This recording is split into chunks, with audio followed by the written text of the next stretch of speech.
Hi, my name is Gus Apostle, and I'm a program manager on the Windows Azure storage team, and today we're going to be talking about Azure Table Storage. Over the next 30 minutes, Azure Storage will handle over 23.5 billion transactions.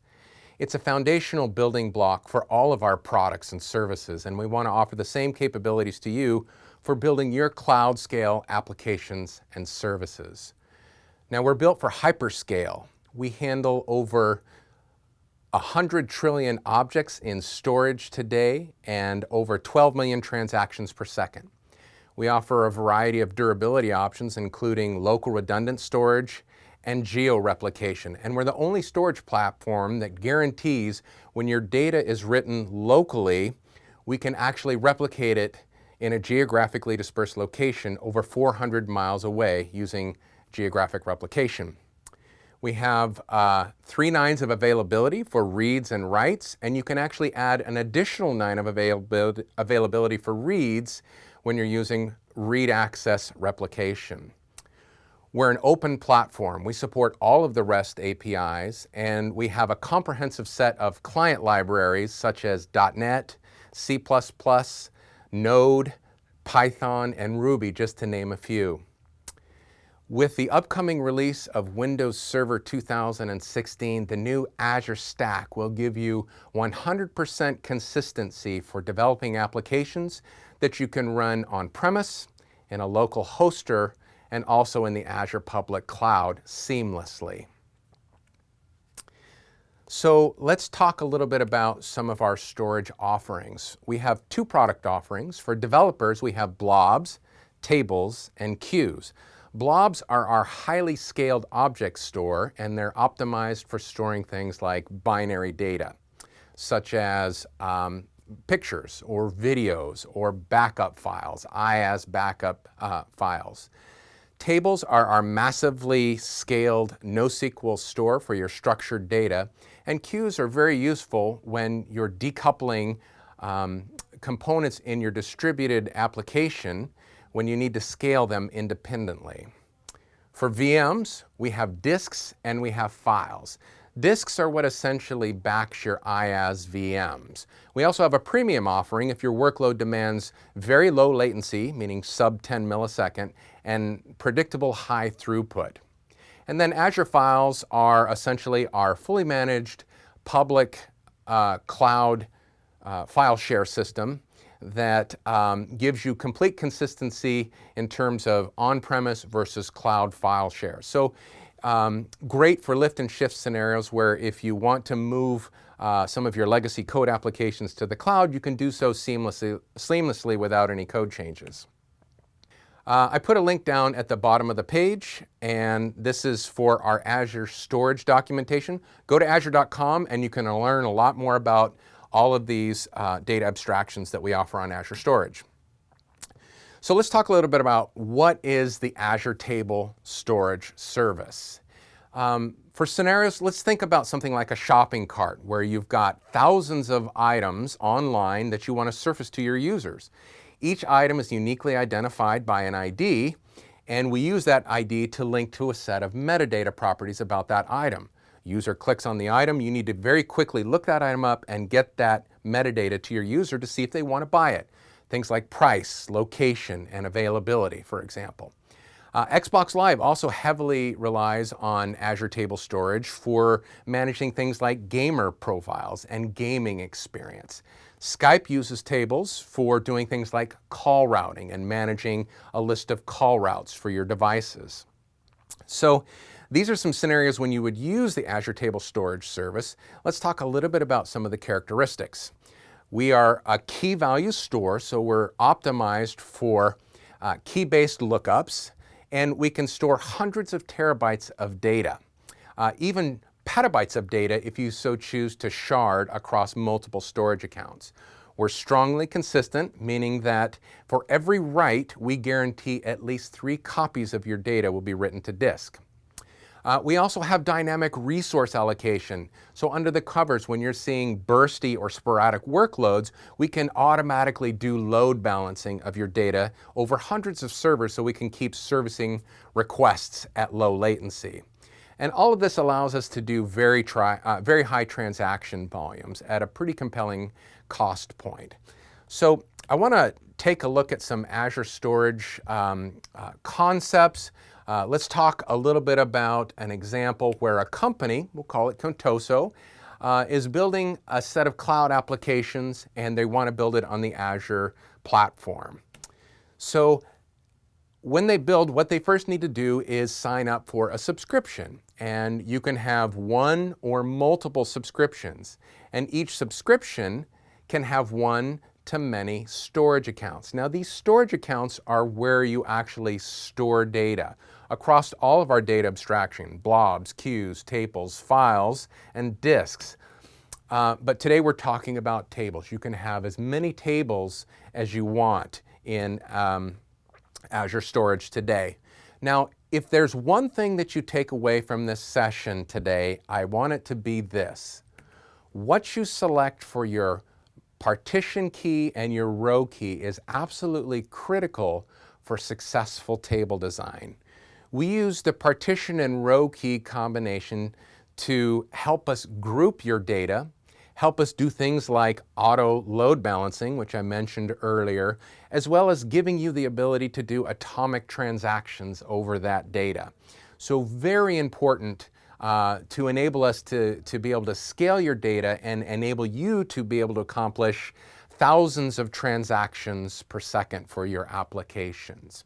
So what makes a good partition key? Well, the Azure storage system is a range-based partitioning system.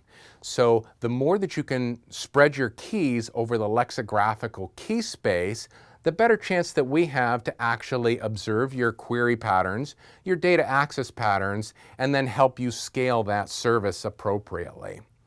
Now, I've just hit some of the very surface topics here.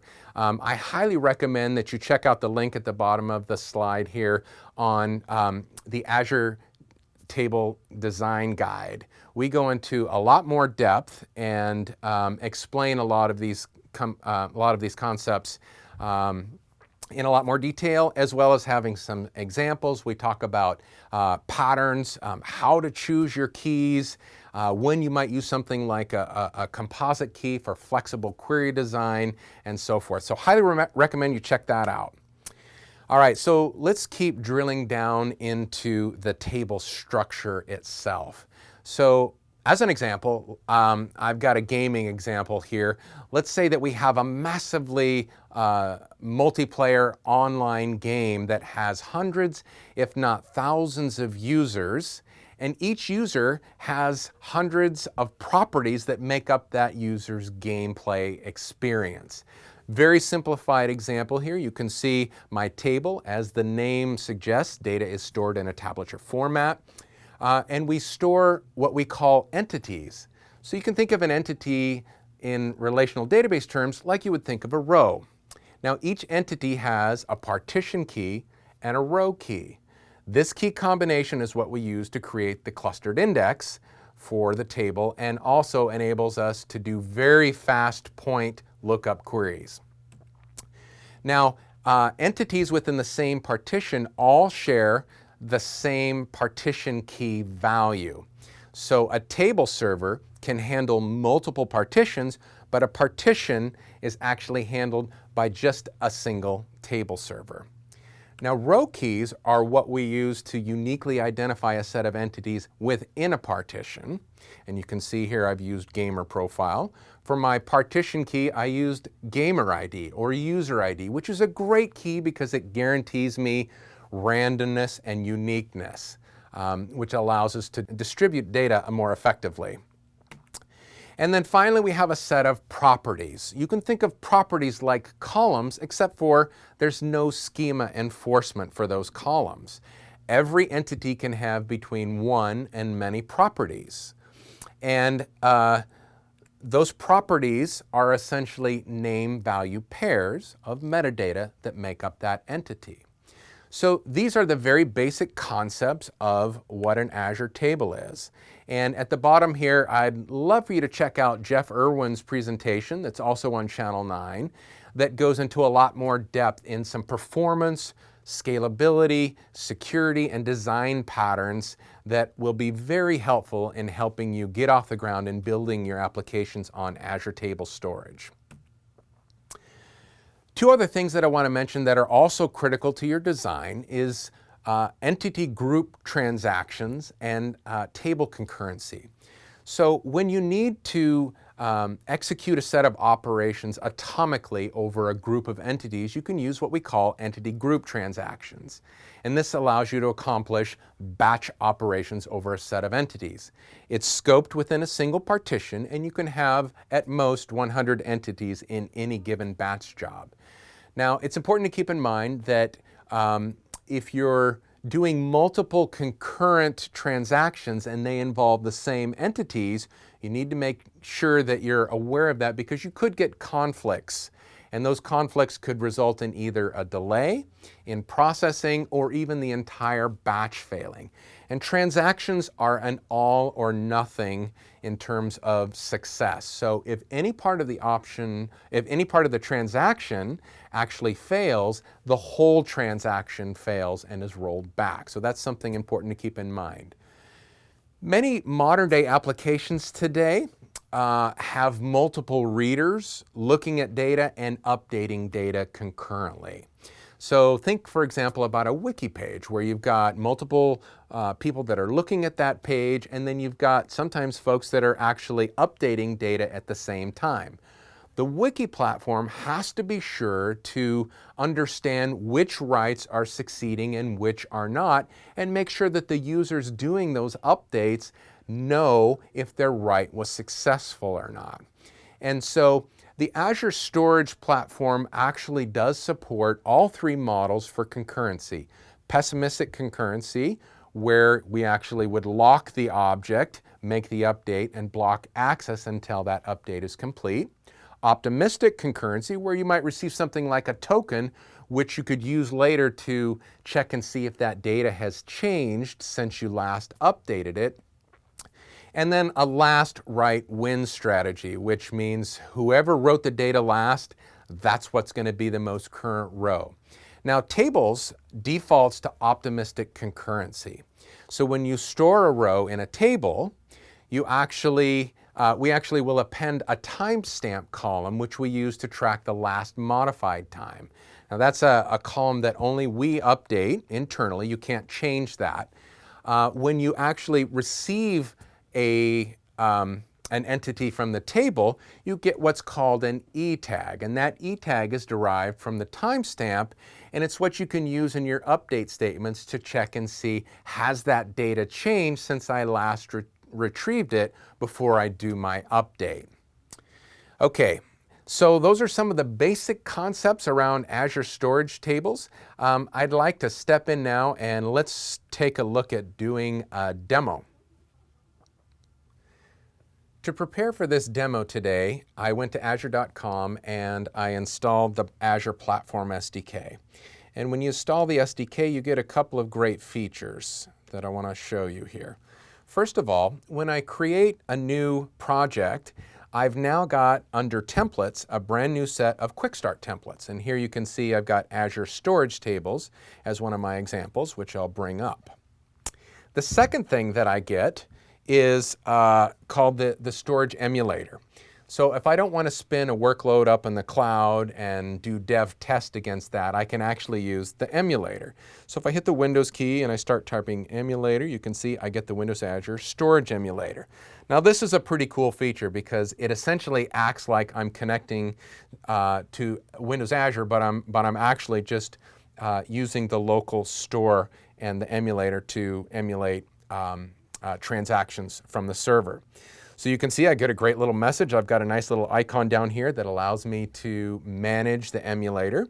And then my storage example here has a great quick start guide that essentially walks me through how to get started. So let me bring up the project that I started earlier because I've got a few breakpoints, and we'll actually use that one for stepping through some code. Okay. So we're going to do some real basic stuff here to start with. So I'm going to step in and we're going to just show you how to create a table. Now, remember earlier we had talked about storage accounts. So essentially the first thing I need to do is go get the information about my storage account. And then I can use that information to create a table client. Now that table client is what I'm going to use to interact with the Azure Table Storage service. Okay, so we get that information, and then we're going to create a reference to it. And then if the table doesn't exist, we'll create it. If it does exist, it'll let us know. This should be a fresh demo, so you can see that we created the table successfully. It's pretty much just that simple to get a table up and running. That was it, just that few lines of code. All right, so let's keep going here and let's look at some of the basic CRUD operations. So create, read, update, and delete. So in this example here, you can see I'm creating a customer entity. For my partition key, I've chosen the last name, which is Harp. And for the row key, I'm choosing Walter. And then you can see I'm also adding a couple of properties. I've got email and phone number there. I can also update that entity. So all of our entities support public setters and getters. So I can actually do an update to that. And then I'm going to go ahead and insert it into the table. And as you can see, it was very quick, inserted, and you can see that we inserted that row into the table. And just the same, I can also supply that table object as well as that same entity and do the delete, and it will delete the row. Now I'm going to step through here and do a couple of a little bit more advanced operations, batch and query operations. So first let's look at a batch and see how easy that is to do. So this is going to be a very basic batch operation, and I'm not going to step through all of this code here, but basically what I'm going to do is I want to load up 100 entities, and then I want to insert them all at once. So I just stepped over that code, which essentially did my population of my entities, and then I simply do a batch execute, which executes all of those together. Now, again, I'm not going to step through each iteration to show that we actually did the insert, but if you look at our UI here, you can see that we've actually gone and in fact inserted 100 new entities into our table. All right, so let's take a look at doing some querying of some data.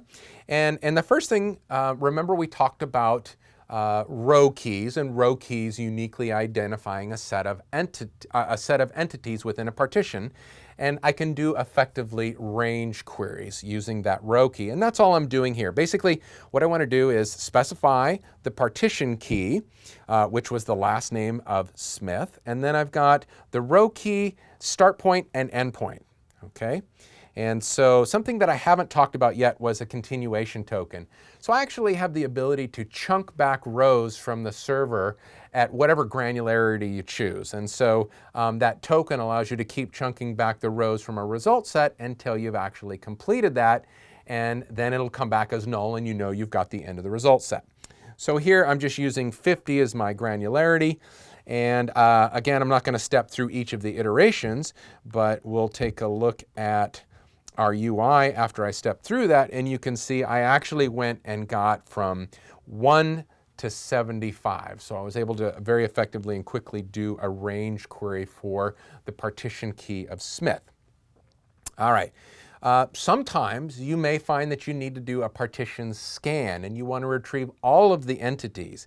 So here you can see I'm just going to give the table object and I'm going to give the partition key of Smith. I'm going to create my query object, and then I'm actually going to go in here and execute that query. And again, I won't step through this, but you'll see that I'm able to get all of the rows or all of the entities that are in the partition with the partition key of Smith. So I realize this is very basic. You can run the same sample. You can either go to the Getting Started guide in Azure.com, or else you can just, if you're using Visual Studio and you have the templates, you can load them up there. I believe that you can also get these same samples on GitHub. So last thing we're going to do is simply delete the table just for cleanup, and I'm not going to run through that at this point, but that's the completion of it. So earlier today, I went and ran the same exact sample set, except for I didn't delete the table at the end. And I used my Windows Azure storage account so that we could look at a couple of things. Now, if you go to my account here, you can see I've got my storage account, I've got all of my services, blobs, files, tables, queues, I've got some diagnostics there. If I click on tables, what you'll see over to the right here is I can see my table, but if I click on that, I can't see the data in that table. So at the end of March, we're going to be releasing the new Cloud Storage Explorer, and it's going to be working for tables. Now, this is a really cool feature.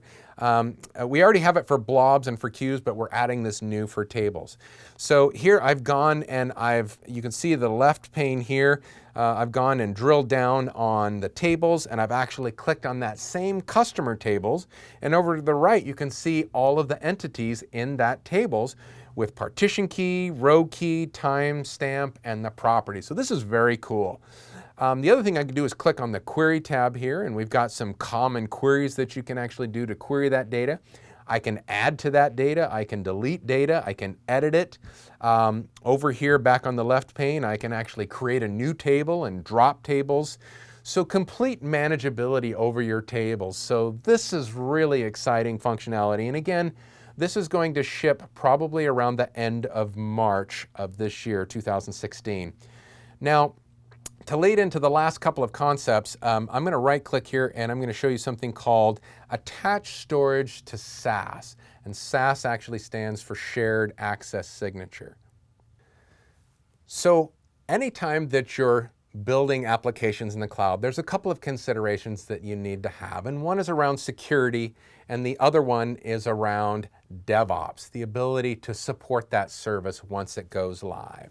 For security, we actually employ 3 access control strategies. The first is storage account keys. So essentially, that gives you administrative access over that storage account, full rights. Now, you don't necessarily want that storage account key running around your enterprise with users or untrusted devices. So we developed something called shared access signatures. And what this is it essentially gives you the rights to create a token, if you will, with a granularity set of permissions over any of the storage objects. So for example, for tables, if I'm an ISV and I've got multiple customers in a table, I can actually create a shared access signature scoped just to the range of data. So for tables, you can actually specify a range of data for that particular customer. I can specify granularity of permission, so I can give them read permissions or maybe read write or read write delete, any combination therein. I can also specify a time that's actually valid, start and end time.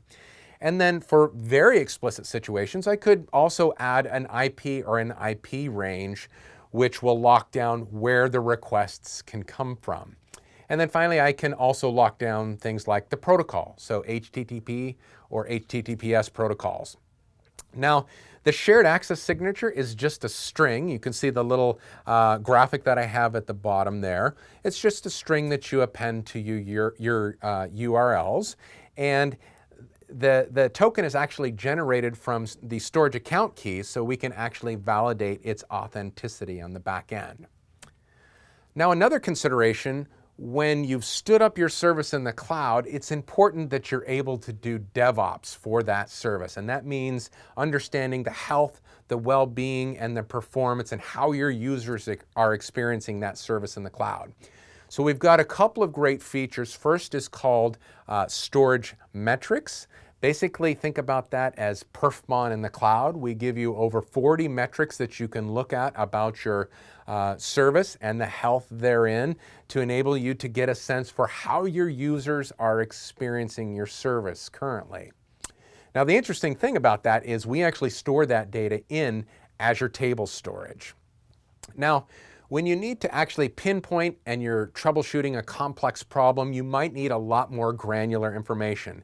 And so we also have something called analytics logs. And essentially, think about this as IIS logs in the cloud with a lot more granularity over the data that's getting logged. So all of your REST API calls can get logged, or some combination if you want to keep the log size down. We include all of the standard stuff that you may think about: endpoints, timestamps, latency, status codes, what operation was performed, all of those things to help you really pinpoint and identify what's going on within your service. And those are actually stored using blobs. Now, there's a couple of things I didn't mention here. We have client-side logging available to you, so if you want to instrument your clients and get some information there, you can do that, as well as the ability to do things like network traces. Network problems are very hard to diagnose, so being able to load a network log trace and look at that also equally important. And then we've got something called the Message Analyzer tool. And what's great about this particular feature is using a correlation ID that's shared by all of these log services, you can actually stitch together all of the sources to give you an end-to-end point-in-time look at what's going on your service in a chronological order. So very powerful for troubleshooting and diagnosing problems in your environment. A couple of other data services that I wanted to talk about just briefly. We went extensively into tables. Let's say that you're storing primarily JSON documents, and most of the data that you're storing is JSON in nature. You could use the fully managed service DocumentDB. Now, DocumentDB gives you some really great features, especially if you're storing things like JSON documents. So first of all, we automatically go and index all of the properties within your document, and we expose a rich query interface, transactional scoping, and we can do all this with very low latency. So if the nature of your data is primarily documents, consider DocumentDB as a strategy for storing that data.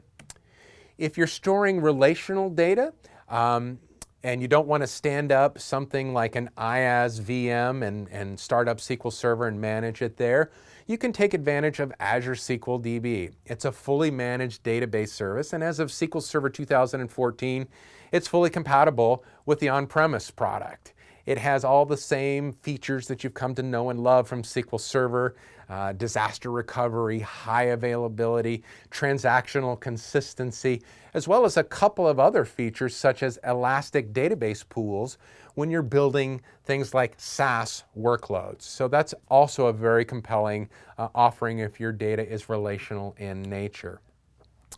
So just to summarize here a bit, the Azure Table Storage Service, highly optimized key value NoSQL store, optimized for point lookups or key-based lookups. We can scale to hundreds of terabytes of data, petabytes if you decide to shard that data. We're strongly consistent, guaranteeing you 3 writes for every write on disk. We have dynamic resource allocation to do load balancing and take care of the heavy lifting of managing your sporadic workloads under the covers. And we can handle very, very high transaction volumes with all of this feature set comprehensively at a compelling price point. I really want to encourage you to take a look at the Getting Started with Azure Tables document. I put the link down here. I've given a couple of different links today. The table design guide for a very in-depth look at designing your tables and all of the things that you need to think about for that. But also a quick getting started guide. If you want to get started in 5 minutes, go through the tutorial sample that I went through in code here today. All of those things are available on the link, and you can find all of this on azure.com. I've included a few other additional resources here that you can look at, including managing concurrency and monitoring for DevOps. I thank you for listening. I hope you have a great build.